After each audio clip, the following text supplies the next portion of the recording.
본문은 성전과 왕궁 건축 이후에 이루어진 솔로몬의 외교, 국방, 건축 사업, 그리고 이제 무역, 해상 무역에 대한 그런 기록들입니다. 그게 통치 업적이라고 할 수 있는 거죠. 먼저 이제 두로왕 히람과의 관계인데, 솔로몬의 통치 기간 동안 그가 죽을 때까지 히람과의 우호 관계는 계속됩니다. 솔로몬이 히람과 외교 관계를 이어가면서 했던 첫 번째 것이 우리가 이미 봤지만 성전과 왕궁 건축과 관련된 그 목재, 이런 이제 교역이었죠. 이미 봤고 11절에서도 언급하고 있는 것처럼 히람은 솔로몬에게 그가 필요한 대로 백향목과 잣나무와 금을 제공했습니다. 이들은 모두 성전과 왕궁 건축에 필요한 재료들이고 이후에도 많은 건축을 하지 않았습니까? 그러니까 상당한 양이 필요했습니다. 14절에서 특히 히람이 솔로몬에게 보낸 금의 양이 약 120달란트였다라고 얘기하고 있는데, 고대 근동의 경우 뭐 시대와 그 지역마다 조금씩 이게 달란트가 원래 무게를 재는 양인데 조금 다르긴 하지만 대략 1달란트의 무게가 34kg 정도 된다고 합니다. 그러니까 이 금 120달란트는 금 4톤이 조금 넘는 양이고요. 이걸 지금 시세로 한번 계산을 해봤더니 1878억 7천만 원 정도 되는 가치입니다. 엄청난 양이죠. 그러니까 이렇게 성전과 왕궁 건축 중에 필요한, 그리고 뭐 그 외에도 이제 많은 건축을 했으니까 그런 이제 금과 고급 목재를 제공하고 기술자들까지 제공하고, 그래서 솔로몬은 그 대가로 곡식과 기름을 제공했었습니다. 그렇게 조약을 맺고 시작을 했죠. 그런데 성전과 왕궁 건축 기간이 20년이나 소요됐고, 그래서 예상보다 많은 양의 금과 목재들이 들어갔다는 것이죠. 그렇다면 더 많은 양의 곡식과 기름을 지불해야 되는데, 이런 식량은 무한정 줄 수 있는 것이 아니잖아요. 그렇기 때문에 솔로몬은 추가적인 비용 지불로 갈릴리 땅의 성읍 20곳을 히람에게 준 것입니다. 이들 성읍은 두로와 가까운 지중해 연안과 맞닿은 이 북부 갈릴리 지역을 얘기하는 건데, 아셀 지파의 땅에 있는 성읍들입니다. 이들 성읍 20곳을 히람에게 추가 비용으로 지불한 것이죠. 근데 12절을 보면 히람은 솔로몬이 자기에게 준 성읍들을 보고 눈에 들지 않았다고 했습니다. 그러니까 마음에 별로 차지 않았다는 것이죠. 그러면서 그것을 가불 땅이라고 했는데, 그 뜻이 굳고 메마른 땅이란 뜻입니다. 그런데 그 아셀지파 땅에 가면요, 실제로 이제 가불이라는 성읍이 있었고요.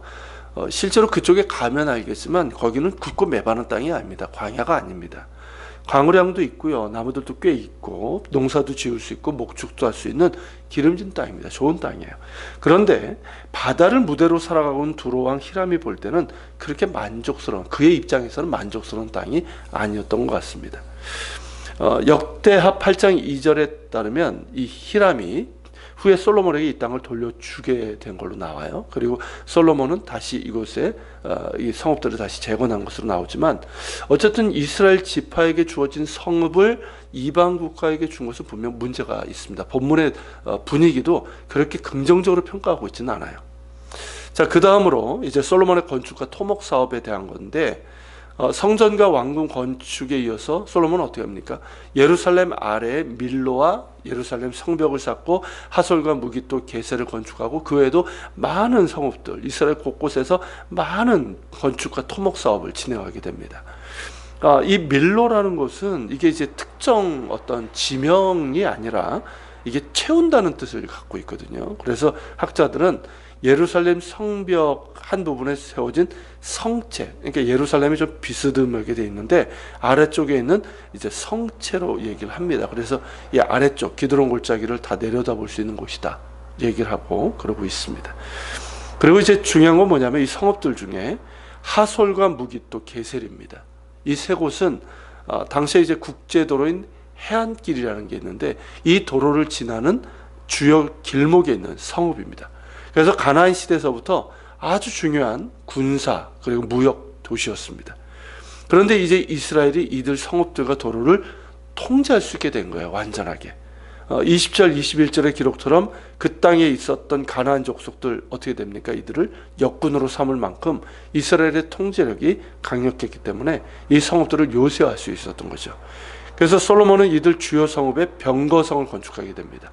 병거가 뭔지 아시죠? 몇 번 말씀드렸는데 지금의 전차와 같은 위력을 가진 마병 부대입니다. 이게 이제 주둔하게 되고, 그로 인해서 솔로몬은 이 국제도로를 완전하게 장악하게 되고, 또한 요단 동편에 무역로인 왕의 대로가 있습니다. 이것도 한번 우리가 봤는데요.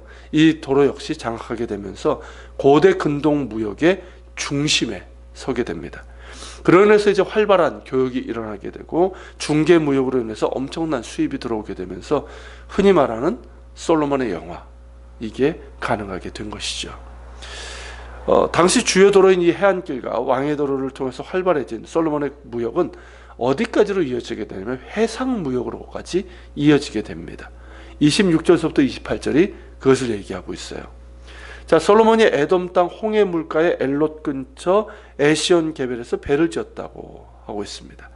이 에시온 게벨은 어디냐면 지금의 아카바만을 말하는 겁니다. 그러니까 이스라엘 최남단 항구 도시인 엘랏, 성경은 엘랏, 본문에는 엘롯이라고 되어 있는데요. 거기이고 바로 옆에 요르단의 또 항구 도시인 아카바가 이렇게 붙어 있습니다. 그 지역을 얘기하는 거예요.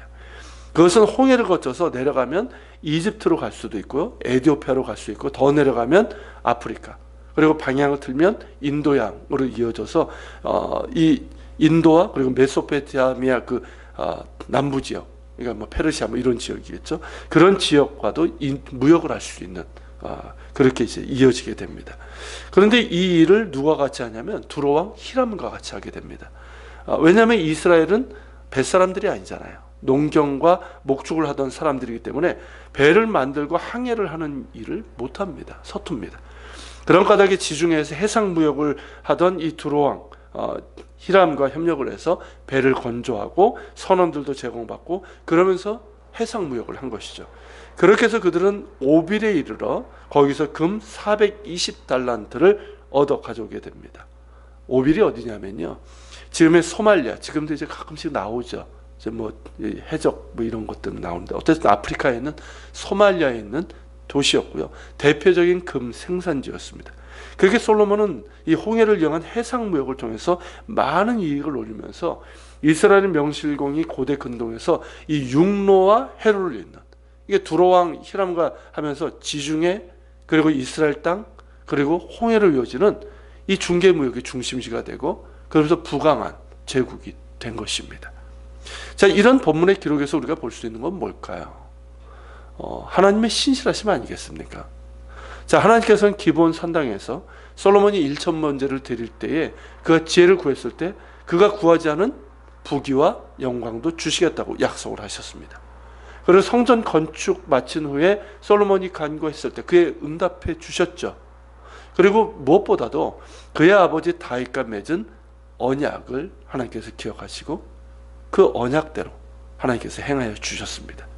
본문은 그러한 약속을 지키면서 복을 주신 하나님의 신실하심을 잘 보여주고 있는 것입니다. 물론 솔로몬 역시 하나님께서 주신 지혜를 잘 활용해서 나라의 안전과 번영을 위해서 노력을 했지만, 솔로몬의 영화는 하나님 그 약속을 지키신 하나님의 신실하신 은혜로 인한 것임을 우리도 알 수 있고 성경도 그렇게 우리에게 말하고 있습니다. 하나님은 약속을 지키시는 신실하신 하나님이십니다. 특히 당신을 사랑하고 그 말씀에 순종하는 자들을 기억하시고 복을 주시겠다고 약속하십니다. 물론 하나님께서 주시는 복이 물질적인 복, 또 이 땅에 있는 것으로 한정되는 것은 아닙니다. 오히려 영적인 복이 더 중요하고 크다 할 것입니다. 실제로 하나님께서 하늘의 것들, 영적인 것들로 채워주시고 때로는 어려운 중에도 주시는 놀라운 은혜가 있고, 또한 인내의 열매를 주시는 복도 있습니다. 중요한 것은 하나님께 대한 신실성입니다. 하나님께서 당신을 사랑하는 자들에게 신실하게 그 약속을 이루어 가시는 것처럼 우리 역시 하나님께 신실해야 할 것입니다. 그것이 하나님의 은혜와 복 가운데 살아가는 길입니다. 같이 기도하겠습니다. 오늘 말씀을 기억하면서 기도합시다. 주님, 솔로몬의 영화, 그것은 솔로몬의 어떤 능력, 노력 거기에 의한 것이 아니라 그에게 약속하시고 그의 아버지하고도 언약하시고 그렇게 하신 하나님의 신실하신 은혜 덕분임을 압니다. 이처럼 하나님은 신실하게 그 약속을 이루고 가십니다. 특별히 당신을 사랑하고 당신의 말씀에 순종하며 살아가고자 하는 자에게 이런 복을 주십니다. 주님, 우리 역시 하나님 앞에 늘 신실하게 하시고 때로는 어려울 때에도 하나님 앞에 신실함을 잃지 않게 하시고 그런 가운데 주시는 놀라운 은혜들, 인내의 열매를 주시는 은혜들을 맛보게 하시고 또 하늘의 것, 땅의 꽃으로 주시는 그 은혜와 축복도 누리며 살아갈 수 있도록 인도하여 주시옵소서. 오늘도 신실한 믿음과 순종으로 살아가게 하여 주시옵소서. 기도하며 나가겠습니다.